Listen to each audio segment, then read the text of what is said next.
toujours avec Jules Max Mbouyo dans ses studios. Et Jules, nous passons à une autre tranche donc ce matin, oui, afin d'avancer avec nos auditeurs, auditrices qui nous suivent pendant ce net moment.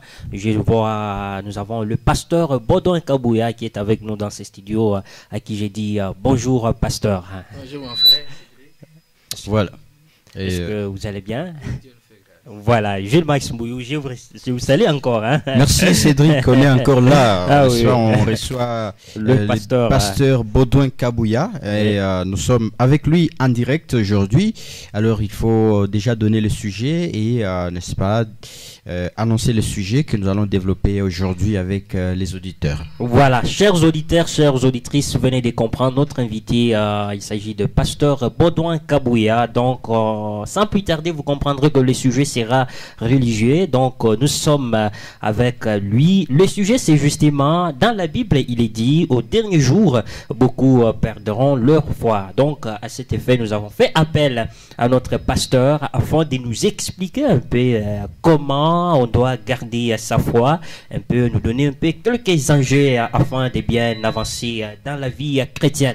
Donc, soyez branchés et restez là. Vous voulez participer, vous voulez nous écrire au numéro 099 99 97 489. Poser des questions, rien n'empêche. Le pasteur est là pour répondre. Alors, Jules Max Mbouyo, nous commençons avec vous d'abord. Oui, alors, docteur, bienvenue. Merci beaucoup. Alors, on va commencer par la première question, c'est celle de savoir qui est le pasteur Baudouin Kabouya pour ceux qui ne le connaissent pas. Le docteur Baudouin Kabouya, pasteur, je suis responsable de l'église de l'Assemblée charismatique, le Saint Sacerdoce, qui est situé sur l'avenue Kassangoulou, coin Chitourou, du côté du Carrefour. Voilà. Alors, docteur, avec vous, nous allons parler de ce sujet, n'est-ce pas? Et nous avons lu dans la Bible, je pense c'est dans Timothée, où il est bien dit qu'au dernier jour, beaucoup perdront leur foi. On va d'abord savoir c'est quoi la foi. Ok, en tout cas, merci beaucoup pour cette question et pour ce thème très important, surtout qu'on est pendant cette période de la fin. Oui. La foi, nous retrouvons deux définitions dans la Bible qui se complètent. La première est celle se trouvant dans Hébreux 11, et c'est là que tout le monde s'attache beaucoup. La Bible dit la foi, c'est la ferme assurance des choses que l'on espère et la démonstration de celles qu'on ne voit pas. Et lorsque nous allons dans Romains 17, la Bible dit la foi vient de ce qu'on entend et ce qu'on entend vient de la parole de Christ. Voilà un peu, mais nous voyons beaucoup plus de temps, les gens s'atteler beaucoup plus à à Hébreux 11, le verset 1er, mais ils oublient que la foi a une source. À ce moment-là, je pourrais dire ceci. Donc, lorsque nous parlons de la foi, si elle n'est pas basée sur la parole de Christ, il n'y a pas de foi. Okay. Voilà pourquoi il y a beaucoup de gens qui peuvent dire qu'il y a la foi musulmane, la foi de ceci, la foi bahaï, tout ça. Mais quand nous voyons ces gens-là, ils n'acceptent pas Christ, donc ils n'ont pas de foi. Ils ont leur croyance. Toute croyance n'est pas la foi. Voilà. Donc quand on parle de la croyance, telle que la Bible le dit dans Romains 10, 17, on insiste sur la parole de Christ. C'est expressement. On pouvait dire la parole de Dieu, et là il y aurait eu de confusion. Les autres pouvaient dire, les musulmans, non, nous croyons en Dieu. Mais quand on parle de Christ, c'est pour dire que d'abord vous croyez en Jésus, oui, qui est également Dieu. Et si vous ne croyez pas en lui, si vous n'avez pas la confiance en lui, si vous ne croyez pas dans ce message, il n'y a pas de foi. Vous avez votre croyance, vous pouvez nommer ça de n'importe quelle manière, mais ne nommez pas ça la foi. Voilà un peu ce que nous pouvons dire sur la définition de la foi et de la bonne compréhension de la foi. Voilà. Je suis le chemin, la vérité, n'est-ce pas, et la vie. Hein. Celui qui vient à moi ne sera pas perdu. Hein. Voilà. Alors, nous continuons, n'est-ce pas, avec notre émission. Et je vous rappelle que nous recevons le docteur Baudouin Kabouya. Avec lui, nous parlons de cette question. Au dernier jour, beaucoup perdront leur foi. Alors, vous nous avez donné la définition de la foi. Nous allons passer à une autre étape. Comment comprendre qu'au dernier temps, beaucoup perdront leur foi? D'abord, quels sont les signes de ces derniers temps? Si on peut parler de signes de ces derniers temps, il y en a beaucoup. Bon, vous commencez d'abord par dire cet abandon de la foi. Il y a beaucoup de gens qui vont beaucoup plus être cupides. Et en dehors de ça, nous pouvons aller même trop loin. Et si nous pouvons parler de tout ça, il y a beaucoup de choses qui se passent de manière indirecte, telles que même l'évolution de la technologie, qui sont en train de préparer l'implantation des 606. Donc il y a beaucoup de choses. Et ici, on nous dit qu'au dernier temps, les gens vont abandonner la foi. Le plus grand problème, d'abord le premier point que je puisse évoquer, c'est que aussi longtemps qu'on n'a pas une très bonne compréhension de la foi, ça pose déjà un premier problème. C'est vrai, nous avons dit que la foi est basée sur la parole de Christ, mais maintenant, chaque chrétien, lorsque nous nous retrouvons, nous les chrétiens, nous allons comprendre que chacun a sa foi, ou chacun a la dimension de la foi. Donc tous tels que nous sommes là, nous avons la foi, mais nous n'avons pas la même dimension de la foi. Voilà pourquoi Christ pouvait dire à quelqu'un, ta foi t'a sauvé. C'est-à-dire la dimension, le degré de la confiance que tu as en moi, ou le degré de la confiance que tu as vis-à-vis de ma parole. Donc c'est un peu ça. Et ce degré-là nous pose également un problème. Lorsque on n'a pas un grand degré de la foi, on a un petit degré de la foi, là ça ne peut pas déplacer une montagne. Lorsque nous rentrons également dans la Bible, nous sommes en train de voir qu'on avait apporté à Jésus un lunatique dont un enfant qui est tombé, chaque fois qu'il y avait l'apparition de la lune, pouvait tomber dans l'eau ou bien dans le feu. On a amené cet enfant devant Jésus et on a présenté à Jésus pour dire que tes disciples n'ont pas eu de livrer cet enfant. Il les a regardé, il a dit que vous êtes incrédule, jusqu'à quand serai-je avec vous? Et on a demandé qu'on puisse amener l'enfant et il a chassé le démon. On lui pose la question, mais on pose la question à Jésus, mais comment toi tu as fait? Comment est-ce arrivé? Il a dit, le problème c'est la foi. Vous êtes des incrédules. Si vous avez la foi, qui a même la grandeur comme le grain de sénévé, vous allez dire à cette montagne, ôte-toi d'ici et jette-toi dans la mer. C'est-à-dire ces gens-là, ils avaient la foi, mais qui n'avaient pas la dimension de grain de sénévé, qui avait une dimension inférieure. Il avait une dimension qui ne pouvait pas déplacer la montagne. Voilà pourquoi la dimension de la foi, le degré de la foi est en train de jouer un rôle très important. Mais lorsque le chrétien ne travaille pas sur la croissance de sa foi, il peut faire de prières et après il n'a pas de bons résultats et à ce moment-là il peut croire que sa marche chrétienne ou avoir foi en Christ n'apporte pas de bons résultats. Voilà pourquoi il peut abandonner la foi et faire autre chose. Lorsque nous voyons par exemple la vie d'Abraham, on est en train de nous montrer comment est-ce que la vie d'Abraham expérimentait la croissance de la foi.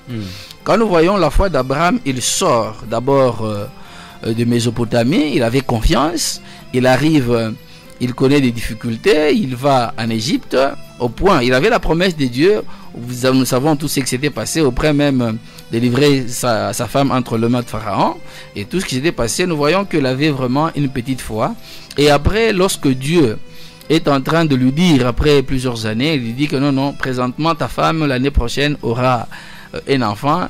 Abraham n'a pas cru, Abraham a souri, il a dit non, laisse seulement Ismaël vivre, tout ça, il fallait que Dieu insiste pour que Abraham arrive à croire. Et lorsque nous évoluons, et Abraham a vu que Dieu a agi, il a eu l'enfant dans des moments un peu compliqués, tout ça, la vieillesse, et Dieu maintenant, il cherche à tester la foi d'Abraham, si vraiment cette foi a grandi, il lui demande maintenant d'offrir son fils unique Isaac, et là Abraham, nous voyons que la dimension de la foi a grandi. Là il n'a pas douté, il est allé sacrifier son fils, et quand nous lisons dans toujours Hébreux 11, on nous dit que Abraham avait la foi quand il offrait son fils, parce qu'il savait que Dieu était capable de le ressusciter, d'autant plus que cet enfant a une promesse. Donc nous voyons que Abraham qui pouvait avoir une petite foi, mais à la fin la foi d'Abraham a grandi, et ça a poussé même Dieu à prendre cette décision-là, de jurer. Donc nous sommes en train de voir que la première des choses, c'est la dimension de la foi. Lorsque la dimension de la foi est petite, lorsque le chrétien ne comprend pas que je dois travailler dans ma vie chrétienne pour la croissance de ma foi, pour qu'il y ait l'augmentation de ma foi, Et c'est là que ça va produire des effets. Et à ce moment-là, si il traîne toujours avec une petite foi qui ne peut pas déplacer les montagnes, il va se décourager, il va abandonner la foi. Donc le premier élément, dont je peux dire que d'abord c'est la dimension de la foi. Lorsqu'on a une petite dimension de la foi, les choses peuvent se bloquer. Alors, Cédric, en tout cas, moi j'étais déjà... Donc vous allez comprendre que le spirituelle. problème de la foi est tellement très vaste. Hein? Donc c'est tellement très vaste. Mais il y a une question qui me vient là. Pasteur, venez de parler de la dimension de la foi. Alors pour une personne qui se trouve encore dans la dimension inférieure, que doit-elle faire pour arriver à une dimension supérieure? Et comment juger que ça c'est une dimension supérieure, ça c'est une dimension inférieure? Oui. Donc, ce qui est plus important pour la croissance de la foi, la première des choses, la Bible nous dit que la foi vient de ce qu'on entend, et ce qu'on entend vient de la parole de Christ. Donc la première des choses, il faudrait que la personne commence d'abord à beaucoup plus lire la parole de Dieu, beaucoup prier, et de cette manière-là, lorsque la parole de Dieu entre dans la personne, il est en train de voir comment est-ce que Dieu a travaillé avec beaucoup de gens dans la Bible, les difficultés dans lesquelles ils étaient passés, et là la foi est en train de croître. Et nous devons savoir également, la Bible nous dit que Dieu nous fait passer dans les épreuves de la foi, comme l'or est en train de passer par les feux. Nous devons comprendre que Dieu également, il nous passe par les épreuves. Il teste notre foi, et les chrétiens peuvent comprendre qu'il y a certaines difficultés qui peuvent naître dans sa vie. C'est juste que Dieu veut juste éprouver sa foi. Et petit à petit, vous allez voir que la personne, sa foi, va grandir, et la confiance en Dieu va effectivement grandir. Voilà, si nous rentrons dans ce que j'ai parlé d'Abraham, au fur et à mesure que Dieu allait avec Abraham dans différentes étapes, on a vu que Abraham comprenait Dieu, il le connaissait, parce qu'au début il ne connaissait pas. Il lui apparaît comme ça, il demande de sortir, il part, il a foi, mais il ne le connaissait pas très bien. Mais c'est petit à petit qu'Abraham a commencé à connaître Dieu. Donc la croissance de la foi est liée par rapport à la connaissance de la parole de Dieu. Plus on connaît Dieu, plus on entre en contact avec la parole de Dieu, la foi est en train d'accroître, et à ce moment-là, on va expérimenter avec Dieu beaucoup de choses. On va expérimenter avec Dieu beaucoup de choses. Et vous nous suivez, vous êtes en direct de votre radio. Nous sommes là avec le docteur Baudouin Kabouya qui est avec nous, qui nous explique un peu en rapport avec les enjeux de la foi. Vous savez, nous qui sommes chrétiens, des fois nous demandons à Dieu ce qu'il doit faire pour nous. Mais lui aussi, à son retour, il a ce que nous devons faire pour lui. C'est entre autres ce que nous devons exercer comme la foi. Comment nous devons garder cette foi? Alors c'est justement ça, le numéro est là, 099 99 96 489, 099 99 96 489. Alors pasteur, priez beaucoup. Ça montre qu'on est une personne qui a beaucoup de foi, ou bien qui a une foi supérieure. Ah, ok, c'est une très bonne chose. Crier beaucoup. Oui. C'est oui et non, mais j'aimerais profiter pour essayer d'expliquer un peu la différence entre la foi et l'espérance. Voilà. Parce que quelqu'un peut prier beaucoup, il se limite au niveau de l'espérance, mais ce n'est pas nécessairement la foi. Parce que quand nous parlons de l'espérance, c'est cette attitude que quelqu'un a vis-à-vis du souhait. Il souhaite avoir quelque chose, il a une attitude positive par rapport à ça, mais il ne peut pas oublier que dans tout ça, le soubassement, est-ce que c'est ça la volonté de Dieu? C'est ça aussi le plus grand problème. Donc Dieu n'est pas là. La foi n'est pas liée à notre parole, à notre volonté. C'est-à-dire, moi, je me trace un chemin, je me fixe un objectif et Dieu est obligé de me suivre. Non.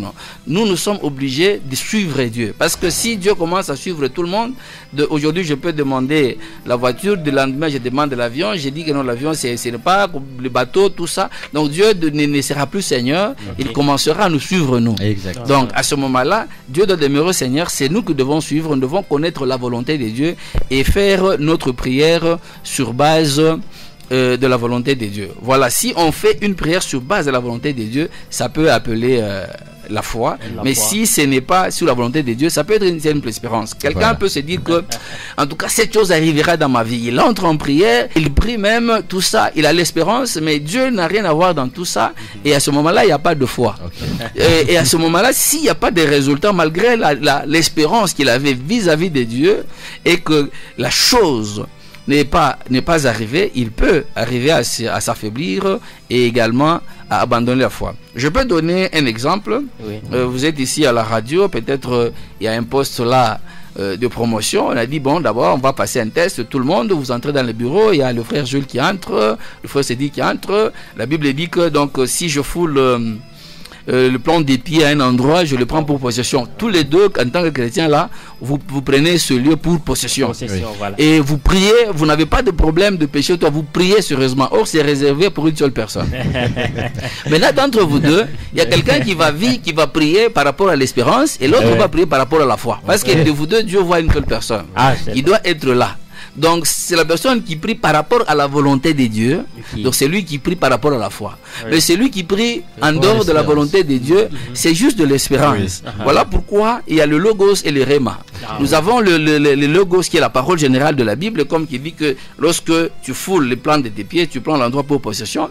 Mais il faudrait que Dieu te l'ait donné au préalable. Donc la révélation, c'est-à-dire le réma, l'applicabilité de la parole de Dieu dans la vie d'une personne à une période déterminée. Est-ce que c'est ça votre réma? Donc quelqu'un qui prie par rapport au logos seulement, et il n'y a pas de réma, là il est au niveau de l'espérance. Mais quelqu'un qui entre dans la dimension des réma, donc sa prière est basée par rapport à la foi. Et à ce moment-là, il y aura un résultat, parce que c'est ça la volonté de Dieu.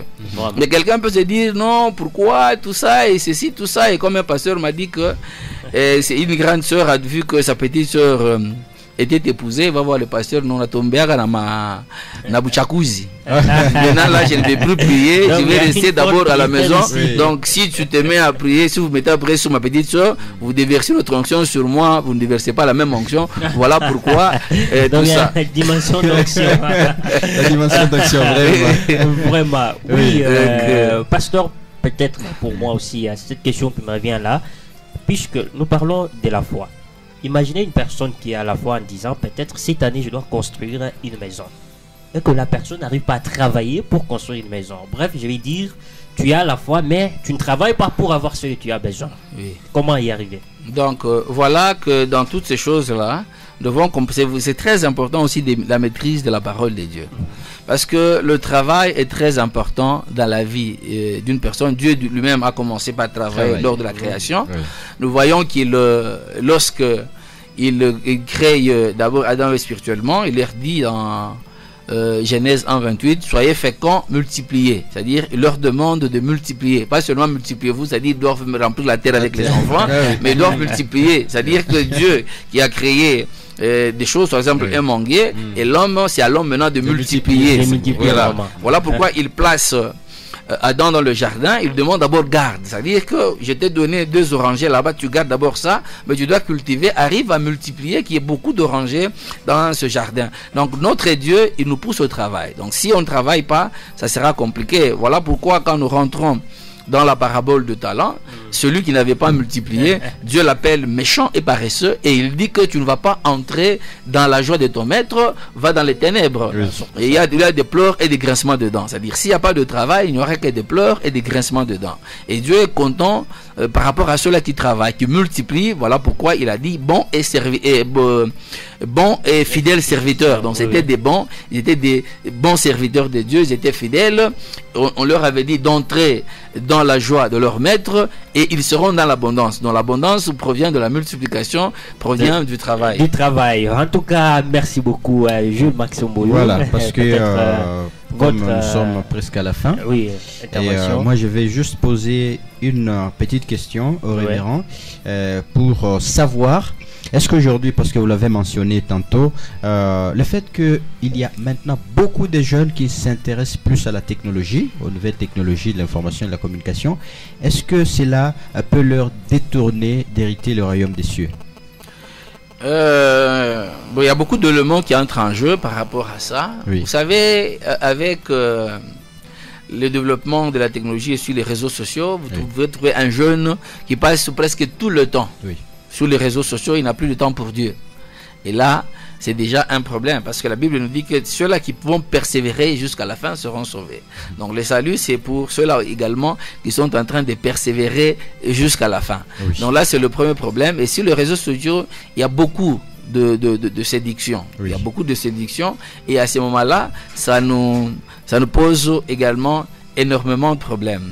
Et en dehors de ça, par rapport aussi à l'abandon de la foi, nous sommes en train de voir qu'avec le développement de la technologie, nous voyons que les gens ne cherchent plus le royaume des cieux ainsi que sa justice, et les gens commencent à chercher les choses de la terre. Et ils se lancent beaucoup plus dans la recherche de la terre. Ils cherchent à être toujours à la page avec la technologie. Et le diable est en train de profiter petit à petit pour mettre sur pied sa technologie et arriver en sorte qu'il y ait les 666, parce que lorsque nous sommes en train de voir, on nous dit que ça sera soit sur la main droite ou soit sur le front, et pour acheter ou vendre, on doit nécessairement voir ça. Et dans tout ce qui est en train d'évoluer, nous voyons que déjà avec le développement de la technologie, nous voyons que le scanning est en train d'aller trop rapidement, et ça sera facile que l'identité d'une personne se retrouve dans une puce. L'identité de personne, tout ce qu'il fait, même ses trucs bancaires. Et si nous pouvons ajouter avec le corona ici, je pense que même l'argent en espèces, on va arriver à refuser ça. Il y a déjà le Naira qui a été électronisé. Donc ça sera ça, parce que je peux te donner de l'argent, je te donne ça et après tu es contaminé. Tout ça, nous rentrons sur le plan électronique. Donc pour acheter, je peux arriver dans un magasin de scanning, je pose ma main, là à l'intérieur il y a une puce, on scanne et je peux peut-être donner mon mot de passe là et fini, on défalque de l'argent dans mon compte, j'achète. Si je n'ai pas ça, ce sera compliqué. Donc voilà pourquoi nous devons beaucoup chercher le royaume des cieux. Nous devons nous dire que Christ est à la porte, nous nous préparons pour l'enlèvement. Mais si nous sommes entraînés par la technologie, ça sera tellement difficile, on sera bloqué et un jour on va se retrouver que Christ arrive et on ne va pas. Et pour terminer, j'aimerais parler de 10 vierges. Vous savez que quand l'épouse arrive, sur les 10 vierges, il y en avait 5 qui étaient sages, et c'est celles qui étaient entrées dans la noce avec l'époux, qui avaient de l'huile dans leur lampe, et les autres n'en avaient pas. Donc c'est vrai, on peut avoir cru au Seigneur, mais le jour que Christ viendra, nous devons avoir de l'huile dans la lampe. Et quand on voit de l'huile, c'est la présence du Saint-Esprit qui doit être au-dedans de nous. Nous devons être en communion avec Dieu. Donc l'huile, nous devons garder. Mais si nous sommes dans la distraction de la technologie, tout ça, nous allons perdre cette huile-là. Et à l'arrivée de Christ, on va se retrouver qu'on n'a plus ça. Et là, on ne va pas entrer dans la noce, dans la chambre de la noce, dans le palais, dans la maison de la noce, et ça sera compliqué, on va rester. Donc, nous devons vraiment garder l'huile, et l'évolution de la technologie nous pose énormément de problèmes, mais nous profitons seulement pour annoncer la parole de Dieu. On profite pour annoncer la parole de Dieu, on l'annonce, mais pendant qu'on annonce la parole de Dieu, tout ça, mais nous croyons que derrière ça, il y a un plan satanique. Nous devons être prudents. Satanique, nous nous préparons pour que ça ne puisse pas nous emballer et nous retrouvons même nous-mêmes à la fin dehors. En tout cas, pasteur Baudouin Kabouya, vraiment la maturité très très très vaste, vraiment. Moi je tiens à vous remercier. Ça a été un honneur pour nous de vous recevoir dans ces studios afin de parler, pourquoi pas fortifier encore toutes les âmes qui nous suivent pendant ces net moments. Jules Maximouyou, nous vous remercions aussi pour d'avoir initié cette invitation. Merci de nous avoir reçus dans votre émission. Je crois qu'avec le docteur, on va très prochainement les recevoir pour d'autres sujets, n'est-ce pas? Parce que la Bible est vraiment grande. Et aujourd'hui, beaucoup sont en train de perdre leur foi. Alors il faut toujours les fortifier pour qu'ils reviennent, comme la sœur, n'est-ce pas, qui a été évoquée ici, qui pensait que l'onction mettait beaucoup d'onction dans la jeune fille, dans sa jeune sœur, que dans elle, et elle a abandonné d'aller même à l'église. C'est que peut-être provoquer des polémiques à la maison. Exactement, oui, c'est comme vous allez tous à l'église, on prie, l'autre réussit, l'autre ne réussit pas. On va dire, est-ce que pasteur a l'inondé à tout bien quoi? Oui, voilà. En tout cas, docteur, merci beaucoup. Merci beaucoup, docteur. Peut-être saluer quelques personnes. Oui, moi également, je vous remercie. Je salue tout le monde de Golgotha. Merci. Je salue également mon épouse, Élise Kafunda. Je suis en train de la saluer de là où elle se retrouve. Je salue tout le corps pastoral de Lubumbashi. Recevez mes félicitations, et particulièrement aussi je salue tous les enfants de l'Assemblée charismatique, le Saint Sacerdoce. En tout cas, merci beaucoup, chers auditeurs, chères auditrices. Alors, c'était la gloire confrontée va nous balancer une petite musique. Hein.